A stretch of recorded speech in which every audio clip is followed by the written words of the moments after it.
y dignamente, con un trabajo digno, que no les falte nunca nada para comer, ni a ellos ni a sus familias. O sea, esperamos siempre lo mejor y trabajamos para eso, para educarlo desde la mejor manera. Que esto no es solamente que se soluciona con un plato de comida, esto se soluciona con la presencia permanente, educando en valores, dando el ejemplo de trabajo, que la comunidad misma se haga parte de esto y que tome la posta, porque es la manera de salir adelante. Dar ejemplo de trabajo es fundamental.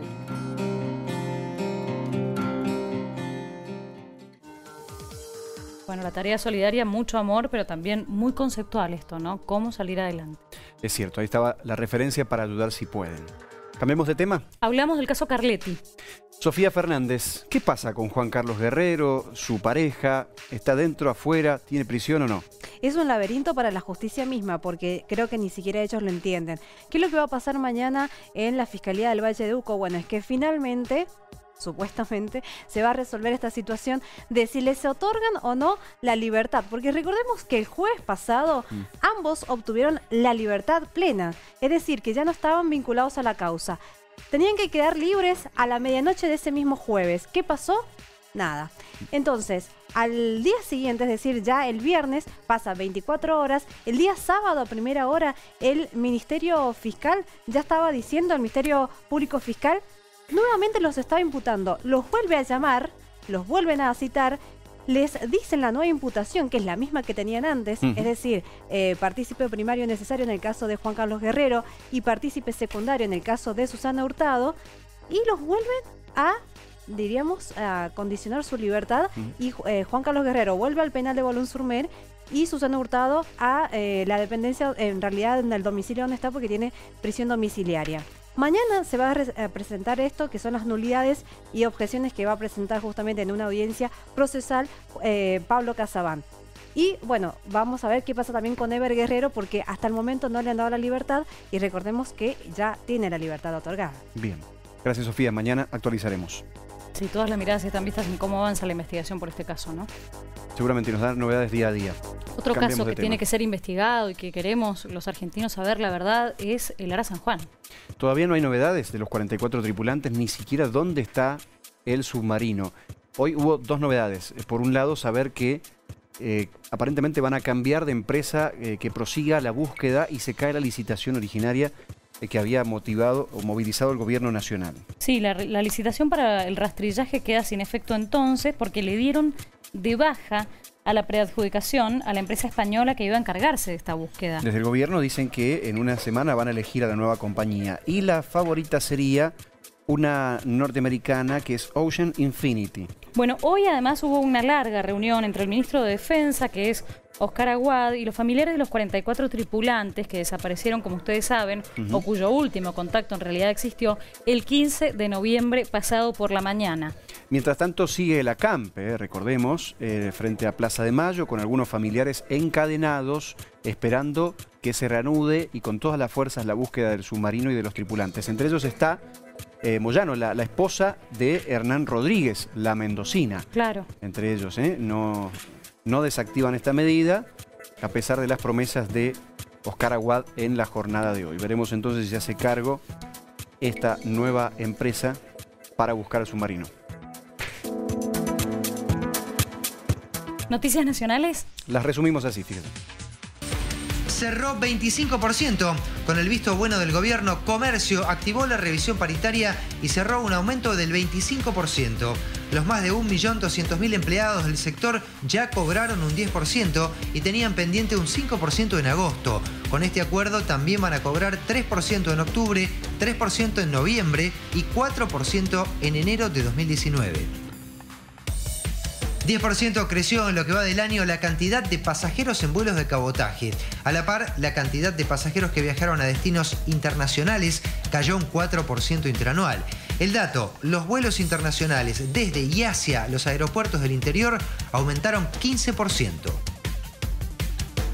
Extendieron la concesión del acceso norte sin la intervención de Macri, ya que el presidente se había excusado por un eventual conflicto de intereses. El gobierno extendió hasta 2030 el contrato con Ausol. La empresa va a tener que cumplir un plan de inversiones por más de 7.300 millones de pesos. Bueno, nosotros estamos cerrando porque ya viene séptimo día. Pero el séptimo día viene con todo, con dos problemáticas. Yo imaginaba este juego entre los que pueden y los que no pueden. Dos realidades distintas. Sí. Dólar, turismo, ¿qué va a pasar con esto? Por ejemplo, ¿qué pasa con los que quieren salir y van a tener quizá un impuesto? Bueno, los saludamos. Carlos Hernández, Andrés Gabrieli, y les damos la bienvenida. Se van a cargo del aire. ¿Cómo le va, Noel? Bueno, muchas gracias. ¿Quiere saber qué va a pasar? No lo sabe ni Macri, que quiere que se lo cuente yo. Bueno, pero tal vez ustedes pueden ir haciendo el análisis y nos van dando algo de luz al Vamos respecto. a hablar con gente que sabe, pero ¿qué va a pasar? Es la gran incógnita de hace unos 50 años más o menos en el país. ¿Una pitoniza a lo mejor tiene la respuesta o no? Puede ser algún brujo. Por lo pronto, los que vengan al país tienen una ventaja, sin duda, porque la realidad cambiaria les da una leve ventaja. Claro. Aparte, viste que los pronósticos, incluso los presupuestos, los gurúes, los Peñas, los Ducomne, hacen predicciones que duran 2 o 3 meses. Ahora duran 15 días. Entonces, bueno, ¿qué va a pasar? No me lo pregunten. Bueno, Eliani. por lo menos traemos invitados que nos pueden dar algunas pistas. Eso Bueno, sí. también muy valioso esto de abordar los indicadores del Observatorio de la Pobreza Nacional, el Observatorio de la Deuda Social, que es un indicador que ha valido todo el tiempo, aun cuando el INDEC no daba una foto de la realidad acabada. Claro, un enfoque sobre todo en la niñez, una problemática realmente acuciante en la República Argentina, y que no solo se mide ahora por nivel de ingresos, sino también por condiciones de vida. Ese va a ser el enfoque de hoy. No les robamos más tiempo. Chao, Gonzalo. Chao, hasta mañana. Buenas noches para todos. Bueno, hasta mañana. Buenas noches. Bueno, efectivamente, Andrés, tenemos que hablar de la pobreza estructural, fundamentalmente, ¿no? ¿Cómo lo trató el frío estos días? Bueno, bastante bien, la teníamos clara ya porque tenemos también nuestros asesores meteorológicos Claro, que nos avisaron Norte ha con estado tiempo. muy preciso y esto va a estar bravo hasta el fin de semana. Bueno, lo bueno está nevando.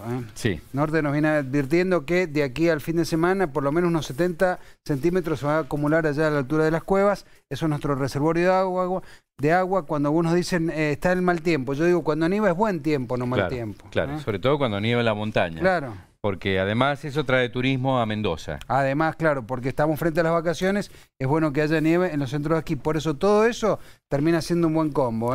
Tendría que nevar muchos años y copiosamente como para salir de la emergencia hídrica. Pero parece que ya llegó, cambió el clima y habrá que tomar mucha conciencia sobre el uso del agua y además invertir. ¿Estás preocupado por la interna de Cambiemos? Bueno, la interna de Cambiemos, porque viene a meter más ruido a los problemas que existen, ni qué hablar de la economía. Ya en su momento, y esto lo planteo como una salvedad, Alfredo Cornejo dijo, estamos castigando a la clase media con la política tarifaria, porque es una política de shock, no es gradual. Entonces hace una propuesta al gobierno nacional. Bueno, eso metió algún tipo de ruido, pero finalmente el tiempo le dio la razón, se fue a Aranguren, y ahora los aumentos tarifarios van a ir acompañando la inflación, no serán más de un 20%, es decir, se desmarca de la política que venía llevando adelante el ex ministro de Energía. Demasiado con las naftas que están liberadas y que van a seguir aumentando siguiendo los precios internacionales del crudo de petróleo. Pero después tenés otras rencillas que no tienen demasiado sentido, como por ejemplo cuando sale Laura Alonso a combatir a Lilita Carrió públicamente sobre el tema de la despenalización del aborto. Pero a su vez, dice Lilita Carrió, el presidente me dijo que dio el debate porque creía que iba a ganar el no. Lo deja mal plantado al presidente y después sale el jefe de gabinete a decir, es una opinión de Lilita, no es un dato, no es una información. Después dice el jefe de gabinete, Marcos Peña, estamos estudiando aplicar un impuesto a los que viajan al exterior. Ducomne dice otra cosa. Ducomne dice otra cosa, dice, no estamos estudiando ningún impuesto, no vamos a aplicar un impuesto. Entonces, estas cosas encima generan mucho más ruido que da la idea, no de gobierno, pero sí de falta de un norte, de un proyecto difícil, en tiempos realmente complicados, en tiempos de ajuste, un norte hacia dónde vamos. Dicen las encuestas que ese es el peor momento del gobierno de Mauricio Macri. Se entiende. Tiene peor imagen, ha ido en picada. De todos modos, todavía le queda aire porque no existe una opción que sea superadora. Ni mucho menos Cristina y el cristinismo. No lo es. Al menos por ahora, porque todo es muy cambiante en nuestro país, Andrés. Y en todas las gestiones hay pozos, subidas y bajadas. Veremos si tiene hilo en el carretel para recomponerse o no. Yo quiero ir por la metáfora del fútbol, porque el miércoles pasado estábamos en la previa del partido con Francia. Yo les decía que me llamaba mucho la atención cómo somos los argentinos, y los argentinos, sobre todo cuando entramos en temperatura futbolera, que pasamos de la agonía al éxtasis en un minuto. Estábamos totalmente deprimidos porque no clasificamos, de repente le ganamos a Nigeria y pasamos a ser los mejores del mundo. Y yo les decía, el sábado, si ganamos con Francia no somos los mejores del mundo, ni vamos a ser campeones, y si perdemos tampoco. Y acá también hay una metáfora fácil que hacen muchos, que quieren asimilar lo que pasa en el fútbol, en la selección con el país, y no son necesariamente asimilables, ¿eh? Porque, a ver, el país no es como la AFA. No es esa cosa impresentable que es la AFA, el fútbol manejado por los barra brava y toda la corrupción que hay en la AFA. El país no es la Asociación del Fútbol Argentino. Pero tampoco, en la parte buena, tampoco el país es Messi, que es un número 1 del mundo. Porque también nosotros damos la AFA, pero damos a Messi. Fíjate vos como país, damos a Messi. Hoy damos a Ginóbili, damos a Del Potro, que es top 5 en el mundo, tenemos al Papa Francisco. Pero esas son individualidades. Claro. Tampoco el país son esas individualidades. Y justamente ese es el punto. Tenemos individualidades y no tenemos equipo, ¿eh? Entre esas dos cosas tenemos que ir haciendo el balance, no sentirnos ni los mejores ni los peores, ni tirarnos de los cabellos ahora porque estamos fuera del Mundial, ni pensar que estamos condenados al éxito. Lo más complicado, insisto, lo que dije el miércoles pasado, es transitar por el camino del medio. Todo es exitismo, parece ser, ¿no? Eso sí. En todos los rubros, no solo en el deporte, no solo en el fútbol, el exitismo, eso sube y baja de lo que es las definiciones respecto de una situación que a lo mejor tiene que ver con nuestra situación colectiva. Claro. Donde no hay camino del medio es en nuestra sección clásica. ¿Hay cielo o hay infierno? No hay purgatorio, por lo menos en este programa. ¿Quiere ir al cielo, señor Y bueno, ya que me lo pide, tenemos entonces al arzobispo. Monseñor Marcelo Colombo. El Papa le entregó el palio arzobispal al nuevo arzobispo de Mendoza. Ha participado en la ceremonia de entrega de este signo del Buen Pastor en el Vaticano. Así el cielo entonces para Monseñor. Y en el infierno esto le va a doler a usted porque alguna vez lo pusimos en el cielo. A nuestro querido Enzo Pérez estaba en el cielo cuando llegó la selección. El sábado le tocó despedirse, lo tomamos como símbolo de la selección argentina que se despidió en octavos del Campeonato Mundial de Fútbol. Así que estamos en el horno en materia futbolera.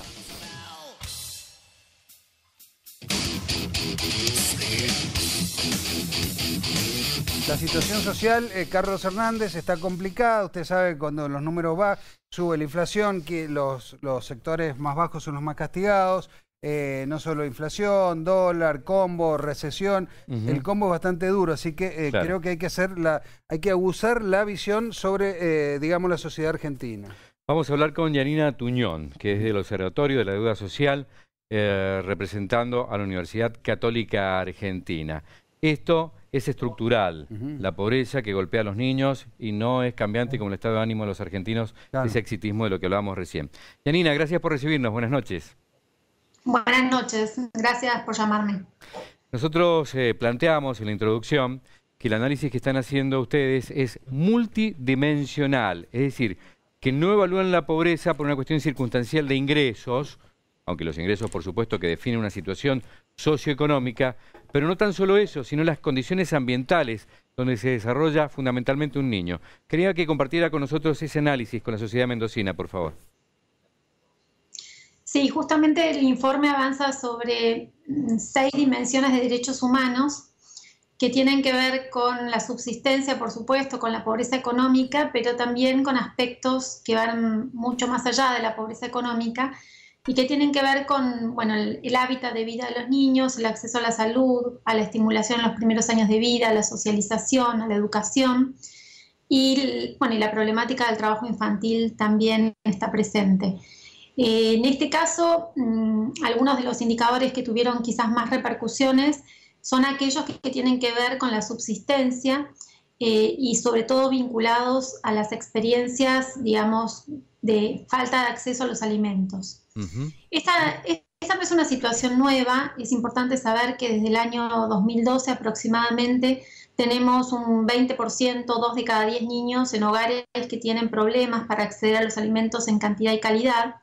Y dentro de este 20-22% tenemos un 10% que son chicos que están en situación mucho más grave porque la experiencia de no acceder a los alimentos ha producido episodios de hambre en los propios niños. Lo que quizás sí cambió en el último año es que se incrementó la oferta alimentaria en comedores escolares y en comedores comunitarios. Este incremento, bueno, de alguna manera está dando respuesta a este problema y sin dudas no es suficiente para erradicar esta situación, con lo cual se estima que en lo coyuntural esta oferta va a tener que ser aún más amplia y yo diría que va a tener que también extenderse a otros sectores sociales como son los niños en sus primeros años de vida y los adolescentes que no necesariamente están escolarizados y acceden a este tipo de ayuda.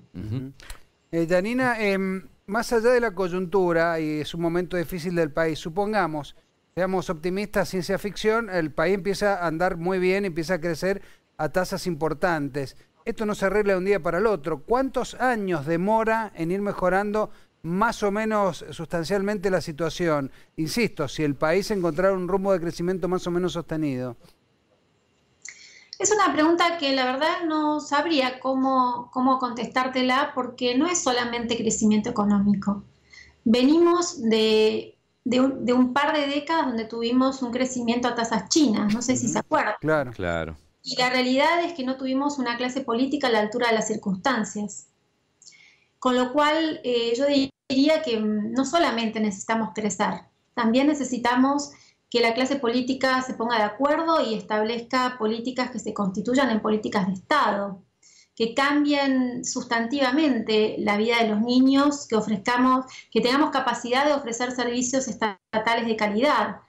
En la Argentina siempre nos hemos jactado de tener igualdad de oportunidades porque tenemos servicios estatales de educación, porque tenemos servicios públicos de salud, pero esos servicios están altamente fragmentados, son muy desiguales y son muy regresivos para los niños más pobres.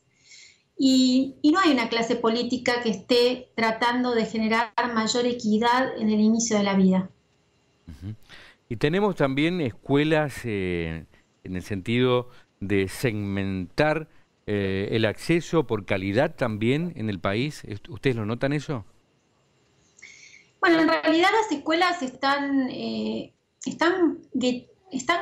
trabajan como si fuesen medios guetos, ¿no? Porque de alguna forma, si vos naciste en un espacio de villa o asentamiento urbano, vivís en un espacio de villa o asentamiento urbano, tenés acceso a ciertos recursos educativos y en la misma escuela estatal, pero de un barrio acomodado o aventajado en términos socioeconómicos, ofrece mejor calidad educativa.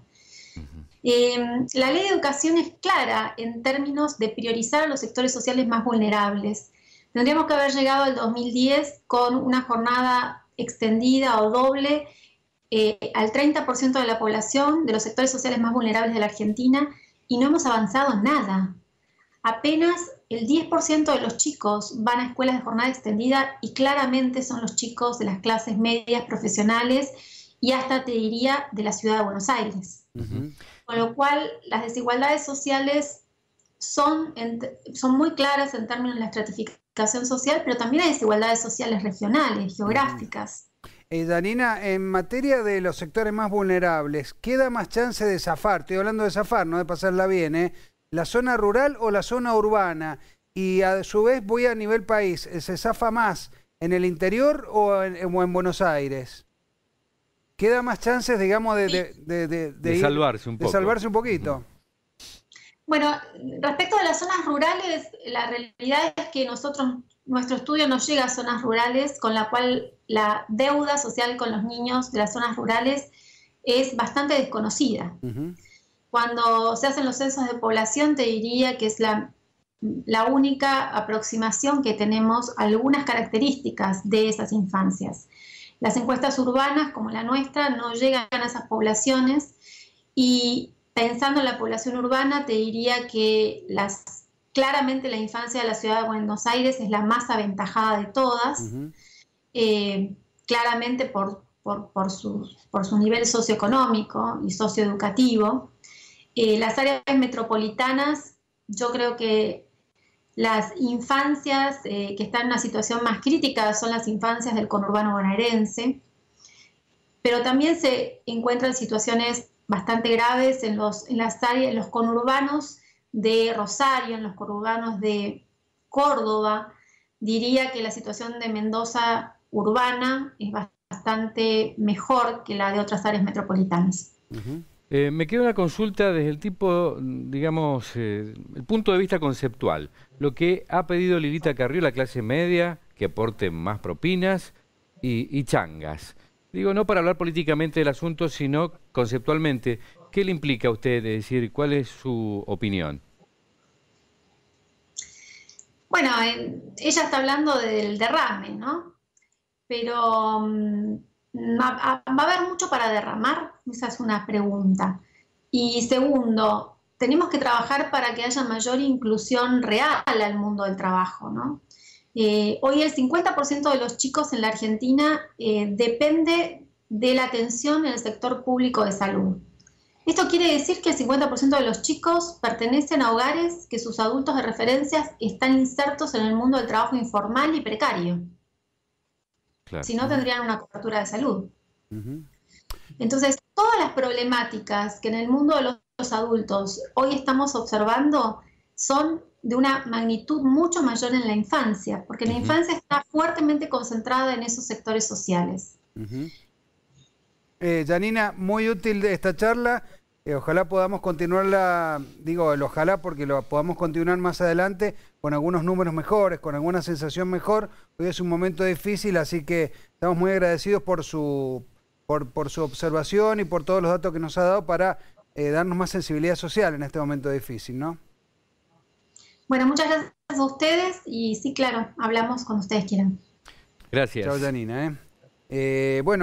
Presente a nuestros invitados. Estábamos hablando con Janina Tuñón, ella de la Observatorio de la Deuda Social Argentina de la UCA, de la Universidad Católica Argentina, que mide esto. Es una institución seria, ¿no, Pablo Salvador, el Observatorio de la UCA? Sí, es muy serio. De hecho, las cifras que ellos publicaban se tomaban como referencia en esa época del INDEC, en la que no se medía correctamente la pobreza, entre otros indicadores. Se peleaba con el gobierno de Cristina Kirchner porque no le gustaban los números que daban en ese momento. La verdad que eran penosos, como acabamos de ver en el informe también, ¿no? Claro. Una gran diferencia entre la realidad, que es la que marcaba justamente este observatorio, con los datos oficiales que daba el INDEC.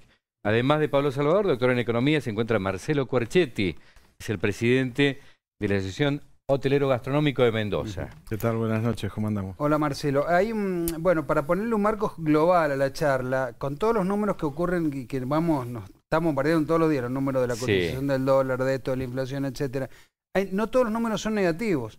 Por ejemplo, cuando hay una devaluación, le pega a la población, le pega a un montón de gente, pero hay otros sectores que dicen, bueno, soy más competitivo. Por ejemplo, los sectores exportadores, el sector, vitivinícola que exporta, etcétera. El sector hotelero se puede beneficiar porque dice, bueno, el público en vez de viajar tanto al extranjero, se va a hacer turismo interno y a los extranjeros les viene mejor. Les conviene más ese tipo de cambio. Son los números que hay que evaluarlo, el yin y el yang, en este contrapeso, a ver quiénes ganan y quiénes pierden. ¿Cuál ha sido lo bueno de la devaluación para buscarle un punto bueno, Marcelo, para ustedes? Nosotros pasamos a ser mucho más competitivos para lo que es el turismo internacional, más hoy que Mendoza está tan bien posicionada con el tema del vino y es tan buscado el vino mendocino. Es más, esta semana salieron 2 vinos que han ganado 100 puntos en uno de los mejores concursos que hay, ¿no? Entonces, esto a nosotros nos beneficia. Si bien hay que esperar que se nivelen las aguas y que se tranquilice un poco el mercado, y nosotros creemos que va a ser a partir del 15 de agosto en adelante que vamos a empezar a tener más turismo internacional. En la suma resta, Pablo Salvador, porque hay que sacar la cuenta general para la provincia, estoy hablando. ¿La devaluación en definitiva nos viene bien, nos viene mal o empatamos? En términos generales, a la provincia, que es bastante exportadora, le viene bien. Recordemos que el 60% de las exportaciones son del complejo vitivinícola, entonces una subida así del tipo de cambio favorece en términos de competitividad. Nos volvemos más competitivos frente a nuestros competidores, ¿no? Y es más fácil colocar nuestros productos. En términos generales, le viene bien a cualquier economía regional que exporta sus productos, como decía Marcelo recién, ¿no? El turismo, el tema del exportador, pero como vos también mencionabas, ¿no? Hay perdedores. Y entre los perdedores tenemos aquellas pymes o aquellas empresas que utilizan insumos importados, por ejemplo, o los consumidores, ¿no? ¿Por qué? Porque Por ejemplo, vamos a cargar combustible, los insumos están dolarizados, las tarifas están en dólares, entonces esto implica que por ahí la gente a pie pierde. En el agregado es muy difícil ver. Lo que sí hay que aprovechar, digamos, esta política, porque es una política nacional, de macro nacional, donde el gobierno por ahí no tiene injerencia, el gobierno provincial es donde el turismo tiene que aprovechar, es su momento, ¿no? Tratar de hacer las cosas lo mejor posible. Yo creo que Mendoza, como decía Marcelo, está preparada, tiene infraestructura para este turismo receptivo y yo creo que es un sector al que hay que apostar. Por ejemplo, España, que tiene la misma población que Argentina, el año pasado recibió 80 millones de turistas. Claro. Y Argentina recibió 2,5 millones solamente. 80 contra 2, claro. Mira todo lo que hay para crecer. Entonces, es un sector a donde tenemos que apuntar y se calcula que el PBG, digamos, el turismo representa entre el 10 y el 15% del Producto Bruto en Mendoza. Hasta el año pasado no había un número concreto, pero se estima que puede rondar en esa cifra aproximadamente. ¿Cuánto, Pablo? Entre el 10 y el 15%, que es un número importante. Y allí sí hay un derrame, digamos, no será brutal. Sí.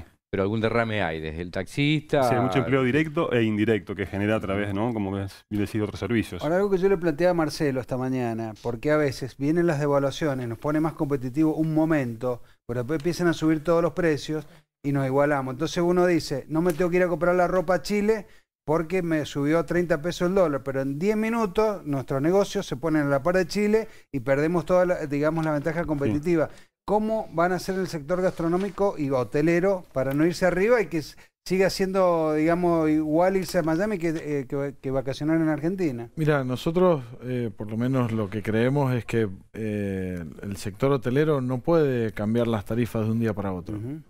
Nosotros no podemos llegar al pasajero que ya compró su paquete, no le podemos decir, mire, hubo una devaluación, le cambiamos la tarifa. Sí se puede hacer en los pasajeros que pueden llegar al mostrador de cada uno de los hoteles. Pero no podemos cambiar. Nosotros tenemos tarifas semestrales e incluso en algunos casos anuales. Claro. Que sí en algunos casos se han dolarizado y sí se da una cifra en dólares, pero... esa no se toca. Van a ganar en cantidad, digamos, en cantidad de turistas que pueden venir. Pero bueno, ahora con la cantidad de aviones, como está el aeropuerto, como está... la cantidad de empresas, de aerolíneas que están aterrizando en Mendoza, eso nos favorece mucho. En cuanto a la parte gastronómica, sí va a haber un cambio de precios, pero tampoco se puede volcar el 50%. Claro. O sea, tampoco es una cosa que se va a volcar el 50% porque mucha gente no va a ir a comer directamente. Claro. Entonces hay que manejar muy tranquilo y ver cómo se va nivelando esta situación. Estamos frente a la temporada invernal. Ustedes nos decían, Marcelo, esta mañana en Radio Niwil que tienen un 70% de reservas ya, más o menos. Más o menos, sí. Y del total, nos decía Marcelo esta mañana en Radio Niwil, un 60% es interno, turismo interno, y un 40% de afuera. Son más o menos los números, ¿no, Marcelo? Esa es la cifra, más o menos, 60-40. Eso del año pasado. Eso es del año pasado y es en los hoteles 5 estrellas. En todo lo que es de 3, 2 y 1 estrella, manejamos en un 80-20. Claro, 80 nacional, 20% internacional. ¿Y la devaluación favorece más al 4 o 5 estrellas o a los de abajo, de hostel para arriba? No, en realidad nos beneficia a todos, pero normalmente beneficia más a los 4 y 5 estrellas porque el público de 4 y 5 estrellas es el que más viaja en el mundo. Claro. Ese es el público que más viaja. A nosotros nos puede beneficiar más los chilenos, el público chileno que viene en su auto o en su efecto de las otras provincias, Paraguay, Uruguay. Entonces eso sí beneficia el público que pasa caminando, por así decirlo, no el que viene tanto en avión. El que viajaba con frecuencia a Chile va a viajar menos, y el que hacía compras en Chile comprará menos, y todo eso se va a volcar un poquito más acá.